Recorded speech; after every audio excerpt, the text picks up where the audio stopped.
Well, hello everyone. Welcome to our midweek conversation. This is the fourth and final piece of the Elephant in the Room series, where we brought in some guests to kind of talk with us about the sermon that happened the week before, and just kind of continue the conversation about the theme of the elephant in the room, and trying to articulate the things that are happening in our lives, particularly around mental health, self-care, and things like that. So I'm excited for our time together today. We have Stephen Montesinos here, who is a member of Mandarin Longleaf Church. Stephen, thank you for Yeah. being here.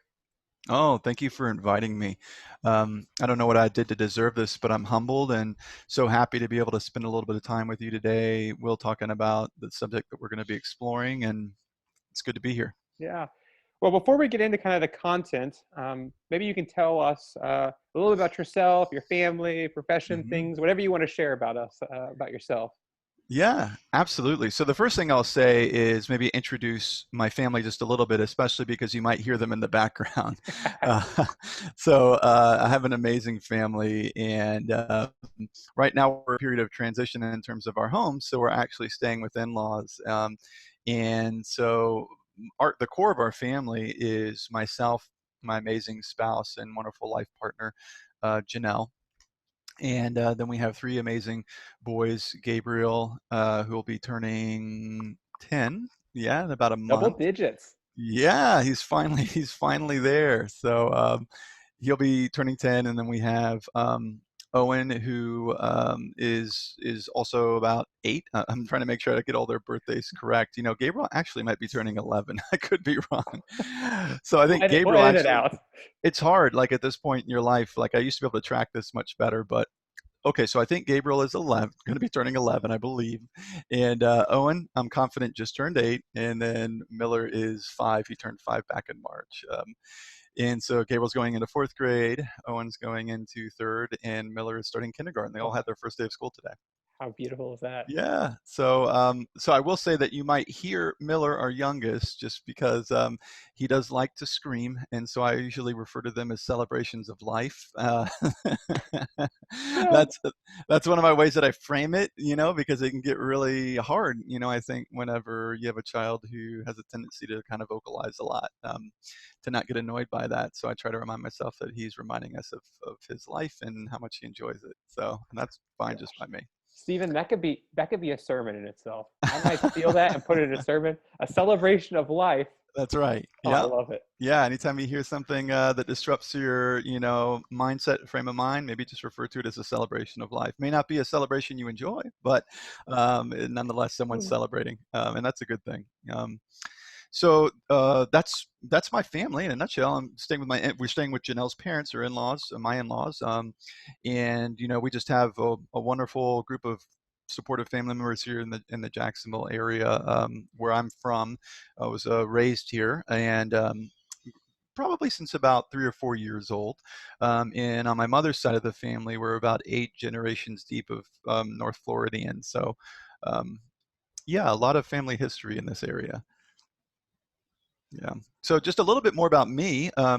In terms of my background, I am trained in counseling psychology. That's the program that I came from in terms of my graduate training. Before I completed that, I completed a degree in undergraduate degree in psychology with a minor in art history, and really got an interest earlier on in counseling during my undergraduate experience when I was having a lot of difficulty uh, really succeeding academically, and found myself kind of floundering for a period of time, and really resigned myself to sort of my circumstances, and then just stopped going to class and kind of fell into a deep depression and kind of didn't have a sense of identity or where I was headed. And it wasn't until I was able to kind of go through my own healing process that then I really sort of connected with the passion of becoming a healer. And for me, it was through mental health counseling. And so I quickly started getting involved in all opportunities that were available to me, got into graduate school, graduated, and have been working in a couple different settings ever since I graduated. So I work as a licensed psychotherapist or a licensed mental health counselor, and I've worked in college counseling centers for about the last 10 to 11 years. And then back in 2011, opened my own private practice that I still operate and run to this day, where I see people that are members of the community of all ages, typically after hours, because I'll work at the university during the day, and in the evenings or occasional weekends, work with people from the community. And then I also got into teaching. So I've been working since about 2011 as an adjunct instructor at the college level, both at Jacksonville University and the University of North Florida, where I teach mostly classes in all sorts of subfields of psychology, as well as introductory psychology, and then also in career development and career success and career planning. So help people really kind of developing a sense of what it is they want to do with their careers and helping them sort of develop a plan for achieving those goals. Oh man. See, this is why I'm so excited, because hearing all of this, I'm like, this Hmm. is a plethora of wisdom and knowledge and just life experience that you get to share with us. Oh man. Yeah, I know, I'm excited to because I think that's where some of our greatest learning comes from. Yeah. Yeah. So I think the conversation we're going to talk about is the theme of freedom, um, Okay. and freedom in a sense of freeing from kind of actual. It might be physical prisons that we have, or metaphorical prisons that we kind of have in our life, whether they're self-imposed or not. But I think what I'd hope that we can kind of frame the conversation is around a theological lens, to start Hmm. off, and then kind of move into kind of the practical, kind of how that impacts our own lives here.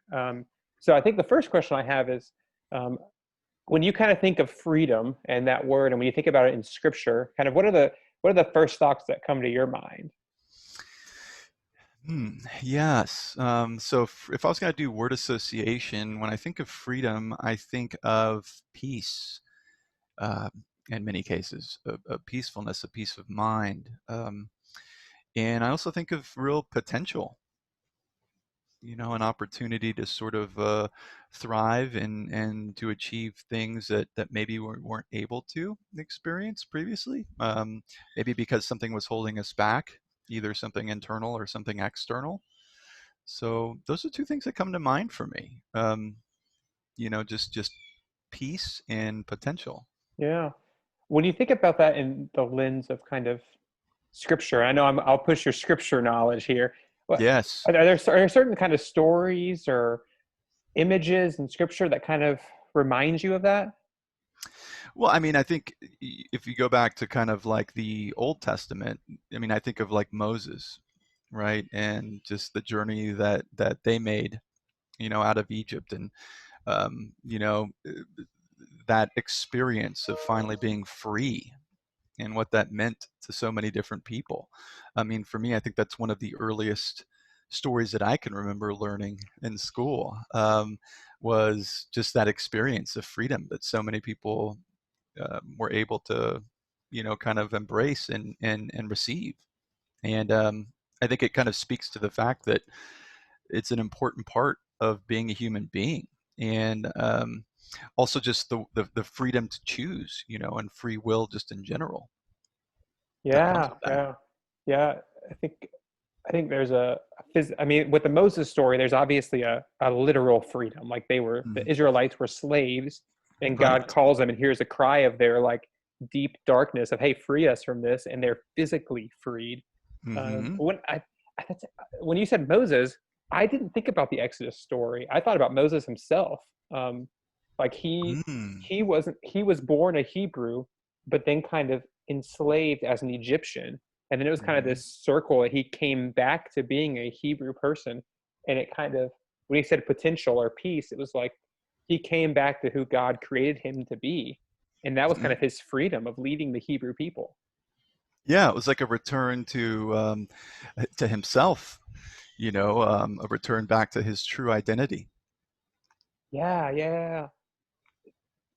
You see that so often in Scripture. I mean, I think about David of being the man who was courageous and followed the heart of the Lord, and then he made a mistake. He messed up with Bathsheba, and then he returns after he talks to Nathan and kind of repents of that and returns to who he is. I've never thought about kind of, as we're talking, I've never thought about freedom as like a return to self, Hmm. of God's identity and God's image that God has created you to be. Yeah. Yeah, because I think that there's so many different barriers that are both externally and then also self-imposed that prevent us from really connecting with our authentic selves. And Yeah. we fall into these traps, I think, where we get caught up, in issues and circumstances that are beyond our control, perhaps, that limit us, that limit our ability to experience peace, that limit our ability to look outside the box and look beyond that situation in a way that grants us peace of mind as well. Yeah, yeah. Hmm. It's kind of like when those things happen, the lights turn off. You can't see outside of like Hmm. your own self, your own room. I mean, it's literally a prison almost. Yeah, yeah. And I think when I think of freedom, I also think of acceptance as well too. Um, and not to say that everyone should accept everything, but certainly there's certain realities that if we struggle to accept, can cause a lot of distress and can be very upsetting or very disruptive to us in our emotional and mental health as a result of pushing back on inevitabilities Yeah. So, like death, for instance. yeah. I think that's a real difficult reality for a lot of people, like existentially, to have to sit with and actually accept. I know, like for most of my life, I've rejected the notion.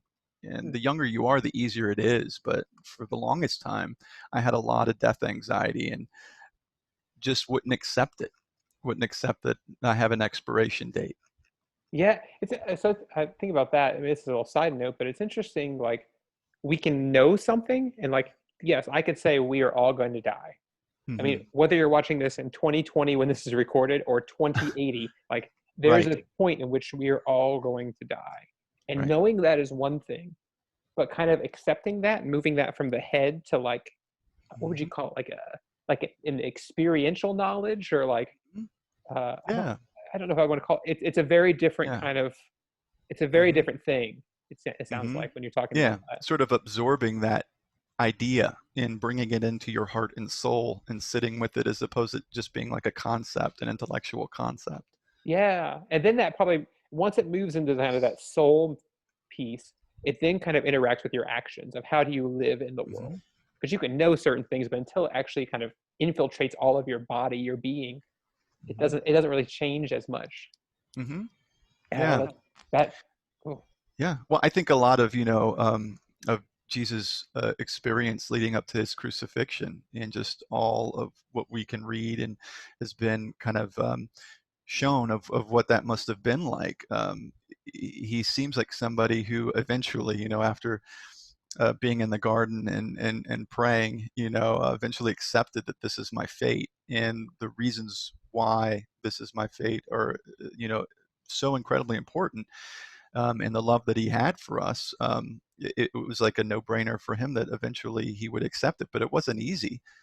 But then when he did, you know, um, at least in the depictions of what that appears like, and in scripture, it appears he did so, in a way that, was just very, uh, I don't know, other ways to describe it other than just accepting. It was like he took that on. He didn't fight against it, and just sort of leaned into that, as painful and as excruciating as that was. yeah, oh, that what a great segue. That oh, it's beautiful. I've never thought about that. I mean, so Jesus, he had to feel all those feelings, all those emotions. I mean, he cries out, my God, why have you forsaken me?" Right. And he feels that kind of betrayal. God, take this cup from me if you must. Like he wants to run away from it, but that's like, I mean, that was kind of the first step almost Hmm. to acceptance of, this is something that I have to do. And Yeah. then that final moment on the cross, he gives himself up, and that was like the Hmm. final point where he just dies. Hmm. And I think it's a literal thing, but it's also a meta. It's almost like a really good metaphor.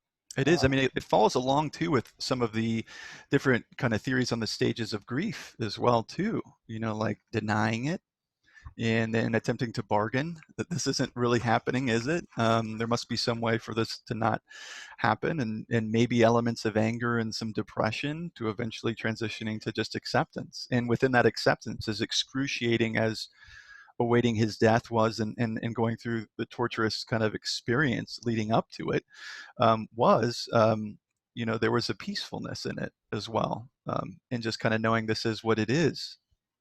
Yeah. Oh, and if that as a metaphor, if that doesn't speak to where we're at with pandemic and COVID Oh, and things, oh man, I don't have to say anything about that, but it's just you kind of see hmm. some of that in the last 6 months or so. Oh yeah, depression, anger. I can't believe this. Why is this happening? Why are they closing my favorite spots to hang out? What do you mean I can't travel? Why do I have to wear a mask? To bargaining, like, well, maybe if I, you know, you know, do this, I can kind of get back sort of to normal, or maybe if we do that, this will all kind of go away, to eventually just accepting what needs to be done, you know, and in our lives as we adjust, and then also to come together as a community and as a world so that we can get through this together. Yeah. Oh, Yeah. that's oh, we could talk a while about that. Well, Um, yeah, and I think it brings some perspective. Like if you're struggling with neighbors who aren't on the same page as you, maybe one way to empathize would be to just ask yourself the question. Perhaps they're going through a different stage of grief, or processing this in a way that I'm not yet, or I already have. Instead of looking at them as adversary, looking at them with empathy and kind of thinking, what can I do to ease their pain? yeah. Do you think? And this is, I mean, this is a side note, but do you think that when we talk about stages of grief, I've heard it expressed in a couple different ways. Either you kind of bounce back and forth to different places. Sometimes it looks like a curve almost. I've seen some images of like you have the five stages of grief. I think is what you Mhm. typically, and it just looks like a child like drew all over it because you're just all over the place. When you think about kind of grief in the sense of kind of pandemic, um, I just want to hear your thoughts on like, do you think it's like a child's drawing? Do you think there's a linear path? I just want to hear your thoughts on it. Yeah, no, I think it probably looks much more like a chaotic drawing than it does, sort of a linear progression. Um, I bounce all over the place, and I know that, and before I ever end up to a place of acceptance. And sometimes I'll even sort of regress, and that's okay. That doesn't mean I've stopped accepting. It just might mean that I'm back in, a place that I was previously, as far as my attitude in my relationship with whatever it is I'm dealing with, whether or not it be the pandemic or the loss of a loved one, um, in any way, shape, or form. So absolutely, I think we do definitely jump around, and that process doesn't even begin before we allow ourselves to actually go through the stages. So I think there's a real freedom in sitting down and checking in with ourselves and ask, are we putting this off, or are we leaning into it? And Yeah. if we're putting it off, then we're really kind of holding back in a way that I think limits our freedom, because we're always carrying around that, unspoken and unexpressed baggage. Yeah, yeah. I think about Jesus. He was always going around setting people free from their infirmities, from their illnesses, from their sicknesses, from whether it's healing somebody of their blindness, both Mhm. that's physical and metaphorical. Jesus was always going around freeing people from the box that they thought they were in, Uh, to moving into kind of releasing them from that box, releasing them from that prison. Um, and I think about, I mean, we were talking about this kind of function of grief, and like I, I think maybe when Jesus talks about freedom, we mhm. always think about it in a physical sense, and I think that's a really big piece of it. But I think maybe Jesus is talking about freeing us from that kind of that unwillingness to kind of move through those stages of grief, um, Mhm. because Jesus is always trying to free people from their own experiences, their own boxes that they've put themselves in, or the boxes that other people have put themselves in. So the woman at the well is a like she's a castaway. Like you don't touch her, you don't talk to her. But Jesus is like, no, no, no, this is a loved person of God, and goes and sits down and talks with her. So I Mhm. think Jesus is always kind of moving people through this kind of expression of grief, maybe. Um, And that's how I've always experienced Jesus as freedom, because freedom is you're trying to free somebody from being stuck in one of those spots. Hmm. Yeah. Yeah. I mean, I think of that as sort of like an aha moment in therapy when working with someone, and all of a sudden you can see it click and their posture changes, and they're usually shocked at what they just said and the dots and the connections that they made between them. And that is incredibly powerful process for many people. And one of the reasons why I love doing what I do, because when you can see it, you know that they've just changed their lives for the better. Um, What is that? that What's that experience like? I mean, from your mm, perspective, like oh, I get you, goosebumps. yeah. Oh gosh, Yeah, yeah, yeah, you can. It's palpable. You can feel it. I can feel myself. I can feel that my neurochemicals are sort of like, kind of flooding my neural synapses, and I get that feel good rush. And to sit with somebody and see them achieve a level of insight that is going to be life changing for them in some way, there's no price you can put on that. That's incredible. And I don't think it just has to happen in therapy settings. I think anybody may have had this experience in connection and relationship with somebody else, where you yeah, just feel like something has lifted, and that your lives have changed because of a conversation or an interaction that you had with one another.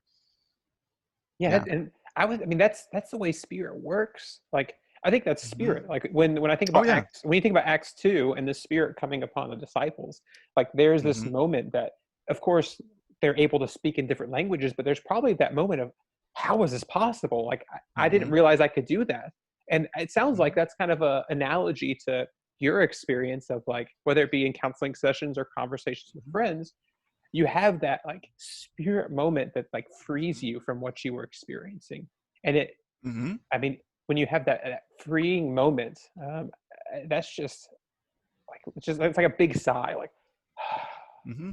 Yeah, it's enlightening, it's relieving, and I think you're absolutely right about it being sort of a spiritual experience as well. And many people probably relate to that in different settings where they were investing in and exploring their spiritual health and wellness, and um, leaning into their faith, and just had that experience that was uplifting, and maybe even felt like you said, they were being filled with the light of the Holy Spirit. And I think that's a lot like what it can feel like when someone achieves an aha moment in their lives. Yeah. yeah.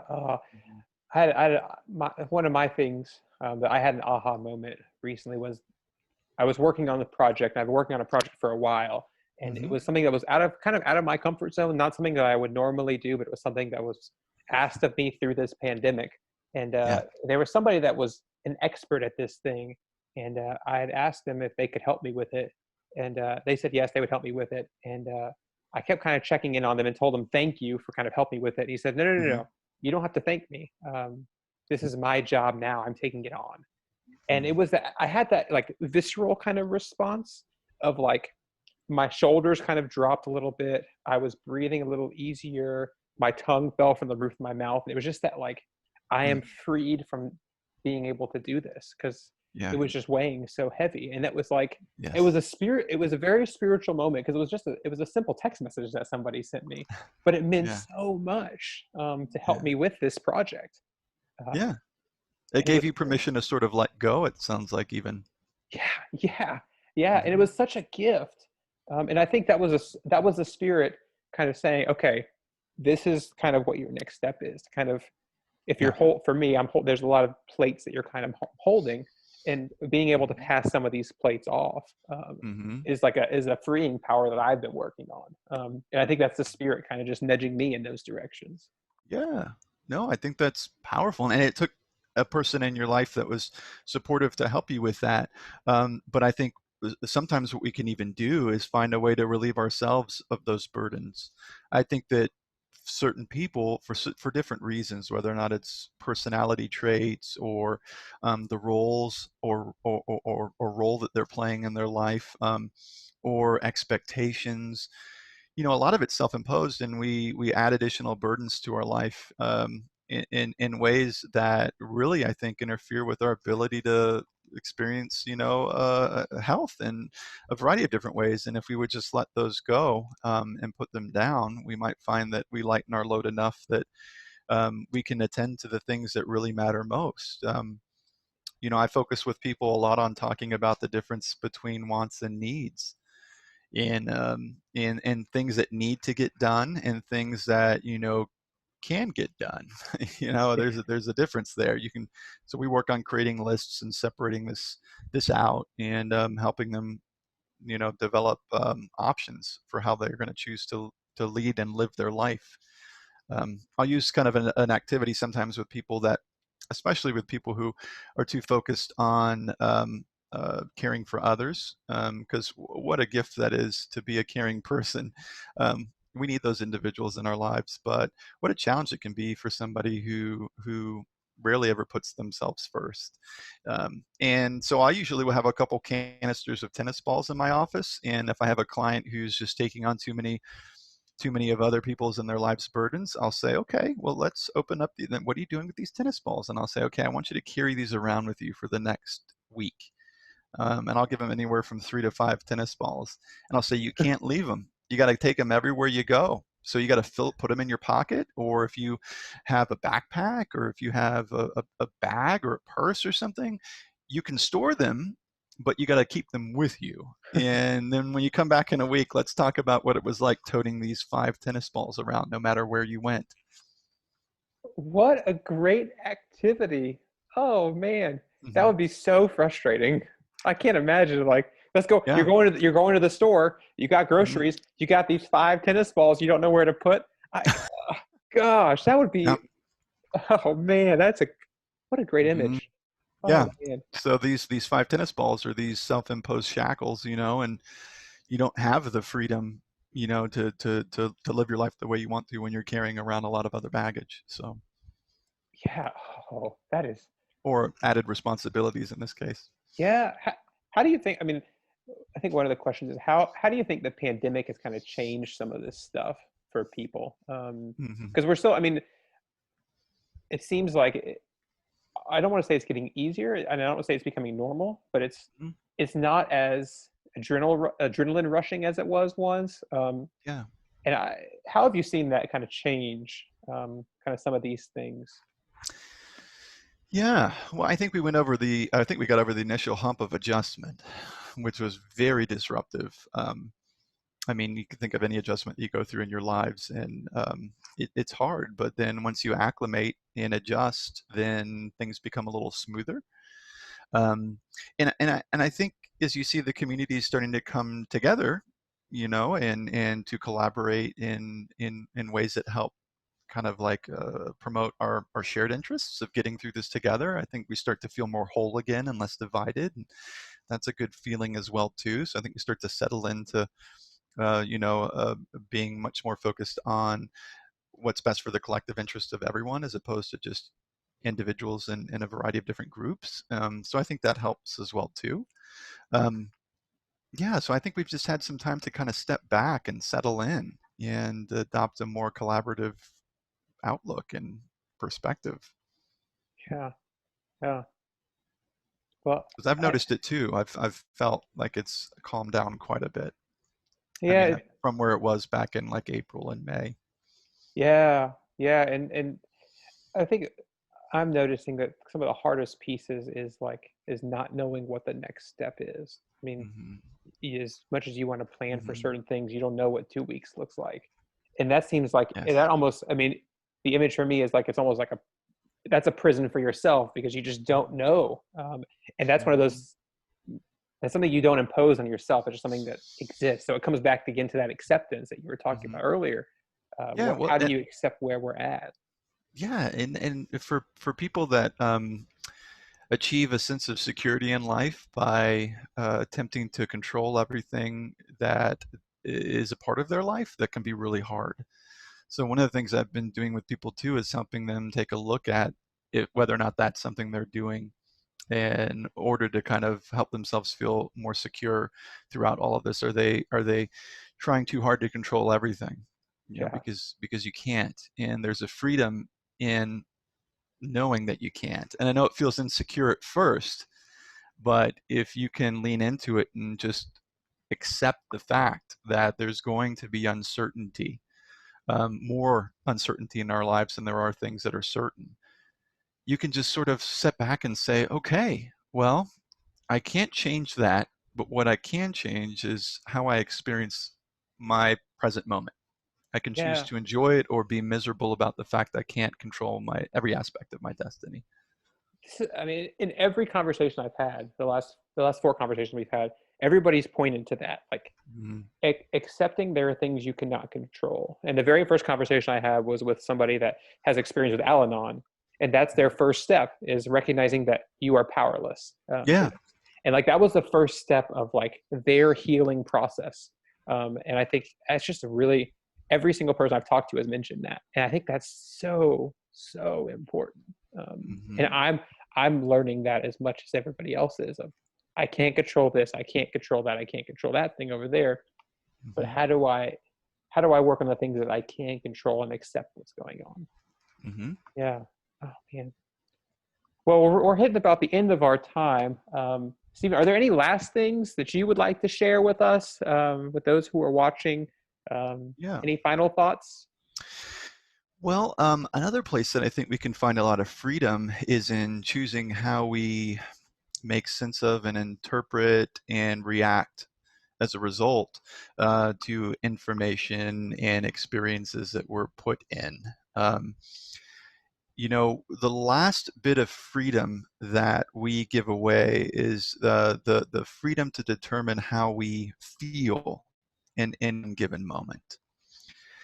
And there is a theorist and psychologist by the name of Viktor Frankl who wrote a book called A Man's Search for Meaning. And he developed the therapeutic model really kind of based on this idea that we can control the meaning that we apply to our lives, and as a result impact our emotional health in ways that maybe we aren't really kind of realizing. And this is a gentleman who was thrown into a Nazi death camp, and this was during obviously World War II, and lost most of his family members as a result of that atrocity. And he came out of that realizing, wow, even despite the fact that I was placed, in this horrific situation, and all these, just tragic and disgraceful things and horrific things happened to me and my family, I was still able to control my outlook enough that I felt a degree of freedom that I would not have been afforded had I not realized that I had that power. So I think that's critical, especially in a day and age whenever a lot of people are online and a lot of really kind of inflammatory social media posts and news articles um, or just opinionated articles, opinion pieces can kind of come out that are meant to kind of stoke the flames of, I think, of conflict. And that can lead to divisiveness. I think if we can step back and just breathe and say, let me monitor my reaction. Is it based on, you know, something that is grounded in fairness in my mind? Have I thought about this enough, or am I just reacting to information that's intentionally inflammatory? So I think we can do that in any way in our any area of our life. Is just step back and think about how we are interpreting and thinking about what we're being exposed to in an effort to then better influence our emotional choices. So I think in that regard we can free ourselves a great deal. Oh man. So if you are watching this right now, push pause, go back about 3 minutes, and listen to what Stephen just said again. Gosh, that's that. I'm gonna have to watch Yeah. this myself a few times. That was Yeah. loaded Yeah. with good stuff. Because oh man, I mean I've heard Hmm. of Viktor Frankl and the Man's Search for Meaning, and Hmm. know a little bit about it, but never read it myself. But thinking about Hmm. how that relates to freedom and what that looks like and how we interact with the world now, especially with media and Hmm. things. Oh man, Hmm. you're blowing my mind. Yeah. Beautiful. Well, that is kind of like, I remember the movie Shawshank Redemption, Hmm. when Andy Dufresne the character in the movie was sent to solitary confinement for a couple of weeks or even longer, maybe it was a month, and he came out and was feeling, as good as you could be for somebody who was put in that position for that long. And somebody had commented, I don't know what exactly the character said, but something along the lines of, you're looking pretty good. Did they allow you to, tote a record player down there with you so you could listen to some of your Mozart? And he said, no, but it was all up here. And they said, what do you mean? They said, well, all these things around us, they can put up walls and put up more bars and do whatever they want to us, but they can't take away what you have in here. That's something that you'll keep forever. So that I think along the same lines, we have a lot of power over our circumstances emotionally if we just allow ourselves to realize that. Yeah, and spirit works in the midst of that. Like I think spirit can Hmm. give you the strength, the courage, the Yes. perseverance. I don't think that's Mhm. uh, I don't think that's something that you can just innately pull out of yourself as much as you Yeah. want to. I think that Yes. spirit working of saying, okay, take a deep Hmm. breath. What are those things? What's this? What's the Hmm. thing up here that sustains you? What's the thing in here that sustains you? Because if you're going through a Nazi death camp and you're trying to pull yourself up, I can't even imagine. Yeah. But with spirit there and spirit giving you the Hmm. freedom to see it, to say, okay, this is the thing that I can't control, and this is the thing that grounds me. Uh, Hmm. yeah, that's freedom. That's real freedom. Yeah. Oh man, oh, man. Well, Stephen, thank you. This has been so good, and it's just good to connect with you. We were talking beforehand that we haven't chatted enough through this pandemic, so it's just good to hear you and see you, to experience your this. You have this calming presence that it's just that's a gift of the spirit. So thank you so Oh, much. thank you, Will. I appreciate again you're giving me the opportunity to be here with you today. And just to anybody who's listening to this, I just wish you all the peace and blessings in the world. And try to take some deep breaths and refocus yourselves and open yourself up to the opportunity to experience freedom in ways that maybe you hadn't before. And it might not always go smoothly, and that's not the ultimate expectation. But if we can inject that even a little bit into our daily lives, it'll make, and if it makes a little bit of a difference, I think that makes it all worth it. Awesome. Well, Stephen, thank you. For those of you who are watching, thank you for joining us, and we will see you all next Sunday.